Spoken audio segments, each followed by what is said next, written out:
গাইছ কেঁচা খবৰ খাতি আপোনালোকে দেখিছে আমি এতিয়া ভাবিছে তোমালোকে কি ভাবিছা আমি এয়া ক'লৈ আহিছোঁ তোমালোকে গম পোৱাই হপায় শ্বৰ্ট ভিডিঅ'টো চাই চাই গম পোৱাই আমি বাৰ্থডে খাবলৈ আহিছোঁ আমাৰ ফ্ৰেণ্ড সুদৰ্শন পেটুৱা আমি সিহঁতৰ ভনীয়েকৰ তাৰমানে ভনীয়েকৰ বাৰ্থডে খাবলৈ আহিছোঁ আৰু আমাৰ আহিছে আৰু আমাৰ কেমেৰামেন আপোনালোকে কোন গম পায় নে গাইছ আৰে আমাৰ মেইন দীপ ৰহিদা দীপৰ 70 ছাবস্ক্ৰাইবাৰ হৈ গ'ল 70K ছাবস্ক্ৰাইবাৰ হৈ গ'ল আৰু ইয়াক সেইকাৰণে আপোনালোকে গাইজ এইটো মোবাইলটো মানে মোৰ হয় মানে ব্লগটো মোৰ বনাইছে আৰু গাইজ ইয়াৰ আমাৰ টীমকেইটাই বহুতে উল্টা ফুল্টা কৰি আছে একো নাই গাইজ ইয়াৰ আমাৰ দীপ আহিছে আমাৰ টীমৰ মেইন লিডাৰ আৰু গাইজ তাৰমানে হেৰি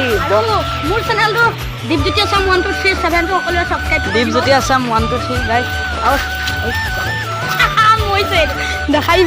এইফালে ঘৰ যাব এতিয়া আৰু গাইজ মই তাৰমানে হেৰি ভিডিঅ'টো তাৰমানে দীপে আপলোড কৰিম কৈছিলে কিন্তু দীপৰ তাৰমানে ৰিচাৰ্জ হৈছে যিহেতু মোৰ মোবাইল আছে সেইকাৰণে মই আপলোড কৰি দিছোঁ আৰু দীপকো কি কয় ছাপোৰ্ট কৰিব মোকো ছাপোৰ্ট কৰিব গাইজ আৰু লগ পাম নেক্সট এটা ব্লগতো